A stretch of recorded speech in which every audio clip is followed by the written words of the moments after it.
let's segue here to a team that you sparked a big memory in the fan base, and that is the New York Knicks. Yes, sir. Who Rick Carlisle and the Pacers dispatched in 6 games. What did you make of that series, man, and the way things went? Well, once the Mavericks are eliminated, I'm all New York. So Yeah. I was a little disappointed because they got so close once again and had their opportunities.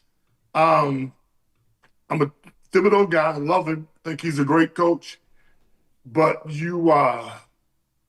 sometimes you have to go outside of who you are sometimes. And I thought Tibbs waited a little bit too late in doing so. I thought if he had made those little subtle adjustments, using a little more bench, if you would, I think they would have been in a better position. But once Jason Tatum got hurt, I thought the Knicks would get there. Played well enough in spots, surprisingly played extremely well on the road, which is very difficult to do in the playoffs. But, Karl Anthony Towns, I think if he had to do things over, he would probably do a few things a little bit different. Man, people don't understand. It's hard as hell, man, to win this time of year. And it's hard case to be consistent every single night. People talk about Jaylen being a score-first offensive point guard. He held the ball too much, this and that. You weren't saying that during the year when they were winning all those games that they were winning. So, it's give and take in the game. And I think New York gave themselves a shot. And that's all you can do. I'm always rooting for them. I don't know who replaces Tom for this year coming up, but hopefully it'll be somebody that can get a little bit more out of that talented team that they have, because I think they do have a lot of talent when you look at it. Things just got a little bit discombobulated, I think, for them at the wrong time. And as a result, the Pacers took advantage of that. Yeah, I definitely agree with you there. And it's so interesting the way the needle moved and the expectation shifted throughout the season, because coming into the season, it's like, okay, this team they're built to beat Boston. Then they can't beat the elite teams. They go 0 for like 11 between Boston, Cleveland, and the Cavaliers. Then it's like, all right, they're probably a second-round exit. But wait a second. Then they get past Boston, and it's like, all right, now you got to get to the finals or else this is a bust. It's so crazy that roller coaster of expectations, man. Yes, sir. It is, and that's what it is. Like in football case, you pick your team, I pick mine. You got the Giants, I got the Jets. The one thing we don't take in consideration, if somebody picks up a fumble and takes it right all the way back to the end zone, right? It's just like an injury. You don't anticipate somebody getting hurt. But when they do, it changes the whole dynamic of what's going on.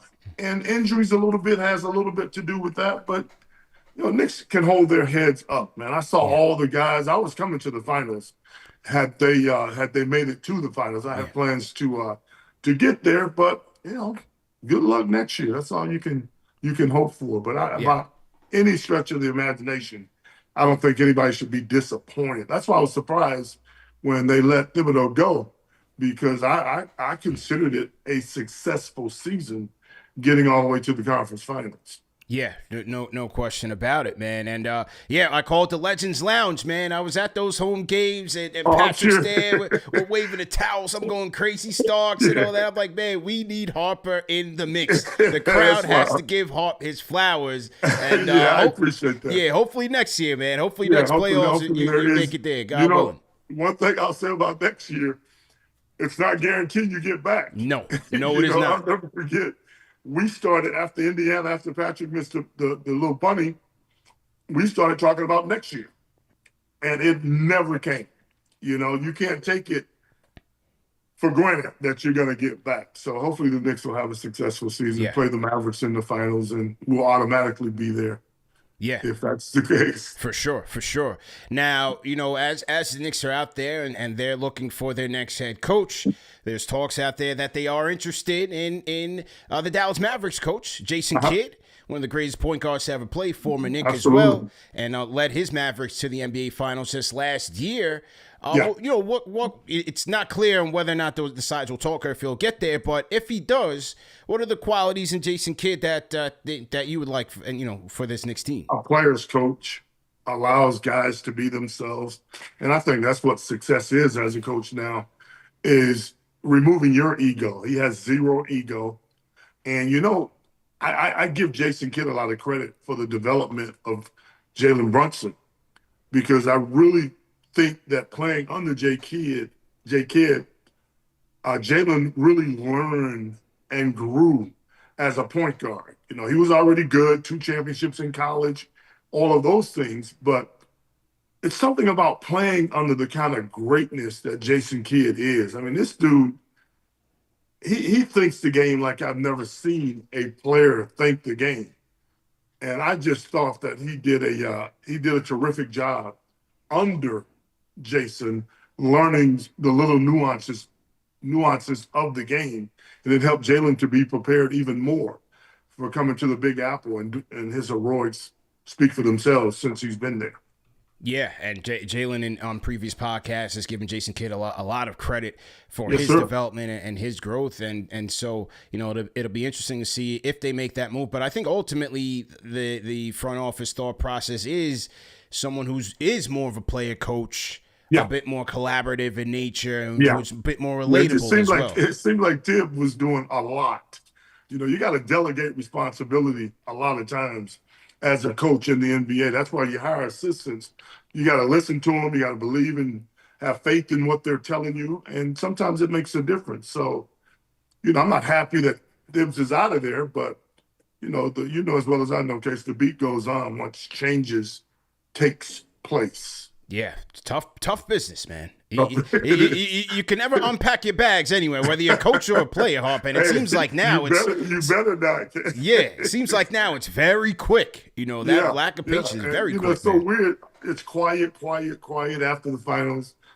Then the only thing you're looking forward to is the draft. Yeah, is coming up, and trades, free agency, things of that nature. So who knows what next year will look like for a lot of places. Yeah, for sure. And as we segue to the draft, by all accounts, looks like the Dallas Mavericks will be drafting Cooper Flagg with the number 1 pick. Have you done any homework on Flagg? Have you taken a look? What do you think so far? I watched him all year. Okay. I mean, everybody follows Duke. Yeah. They have a mystique about their college, and people want to know what's going on with him. The thing I'll give him, and there'll be a learning curve.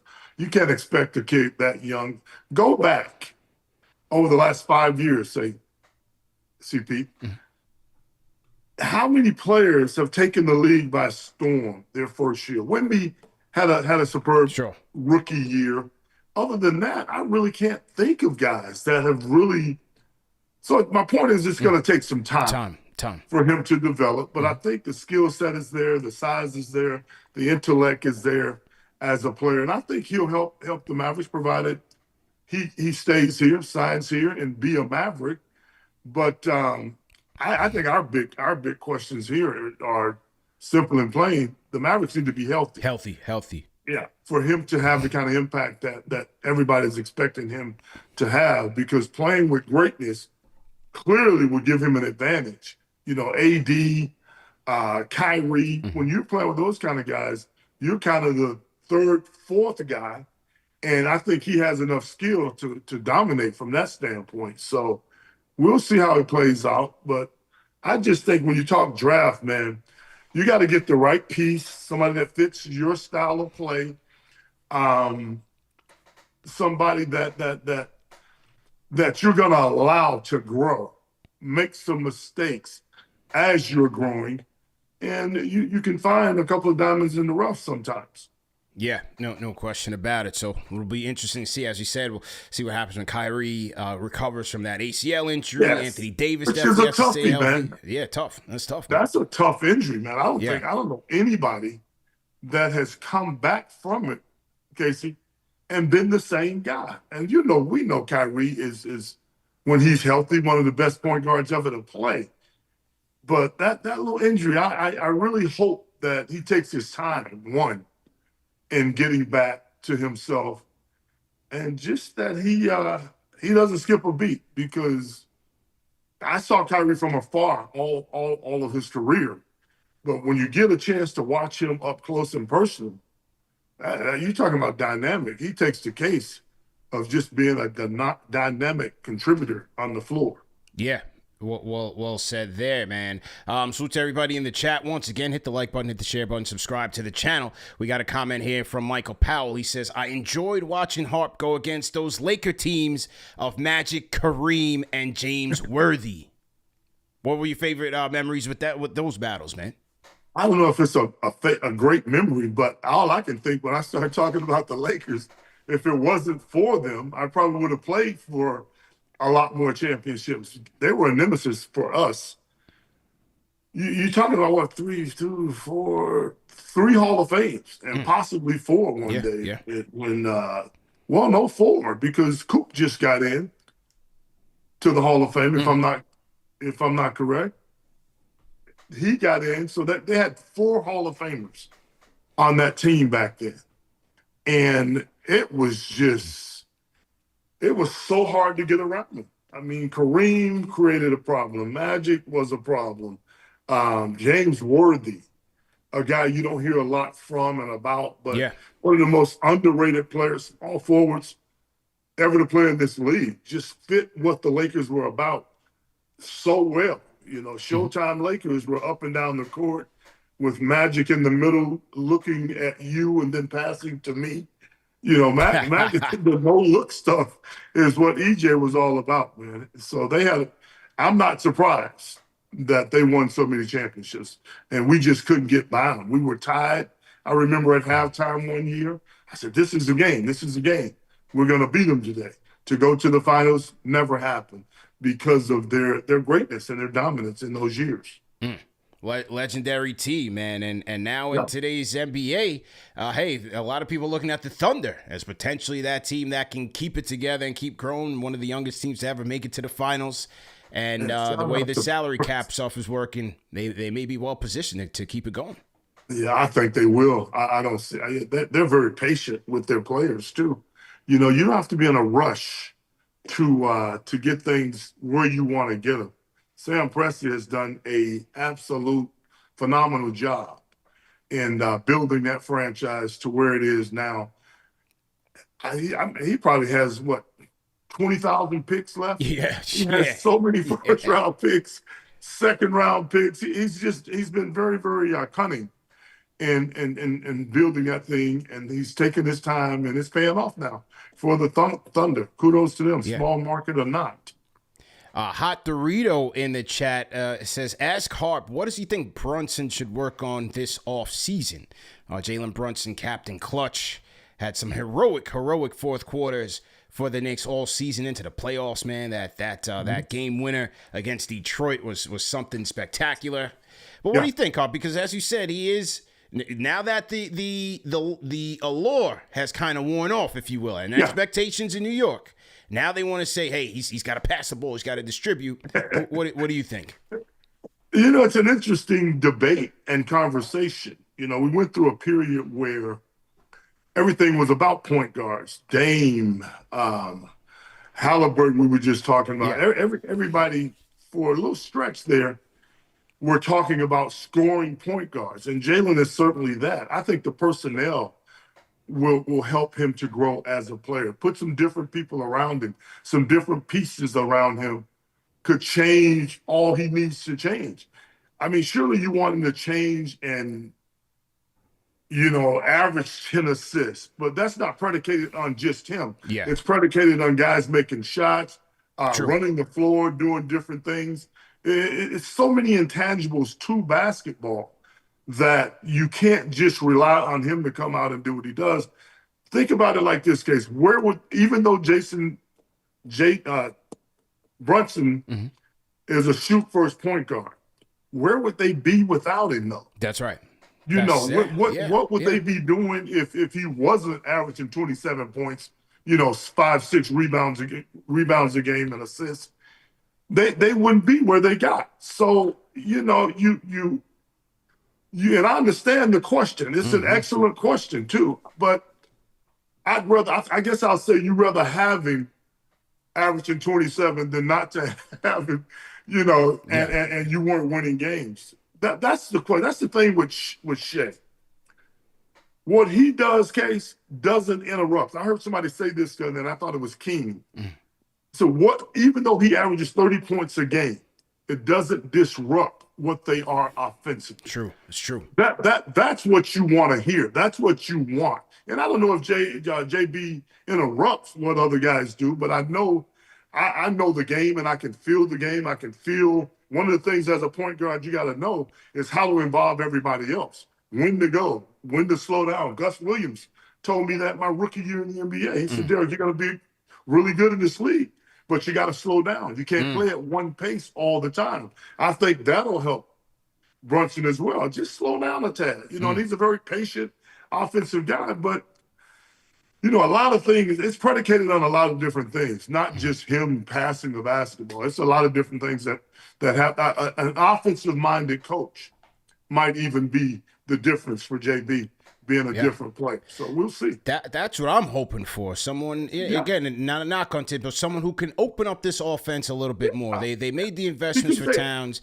They made it for Bridges. I want to see if there's another coach that can take this group to another level with a different style. I think that's going to be key. I really do for the Knicks moving forward because Tibbs didn't do a bad job offensively. Those guys just played, but I saw a lot of nights.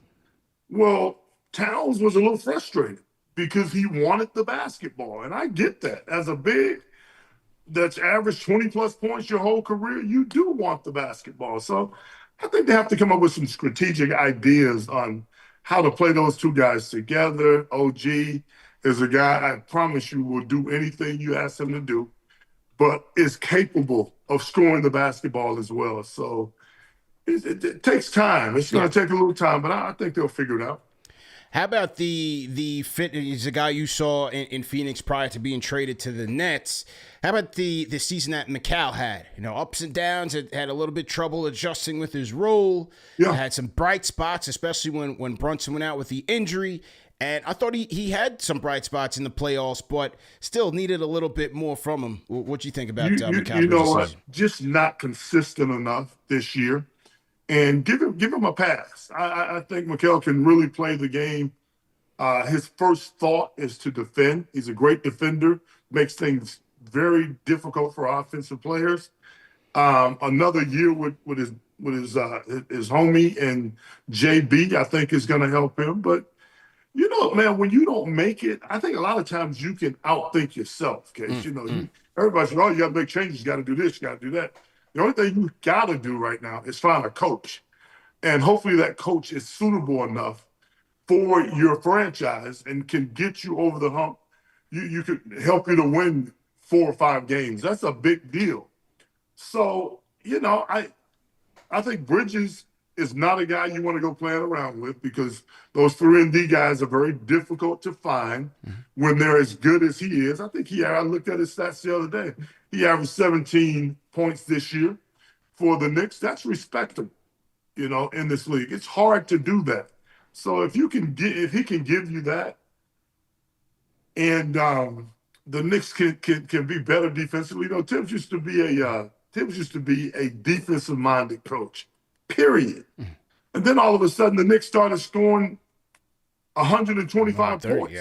So he made an adjustment. He changed things up a little bit. Hopefully, you can find that balance this coming season to get you over the hump. I mean, you were right there. Yeah, so right there. Don't have to. It's not the end of the world. You have to be patient. Sometimes is the best move you can make. Yeah.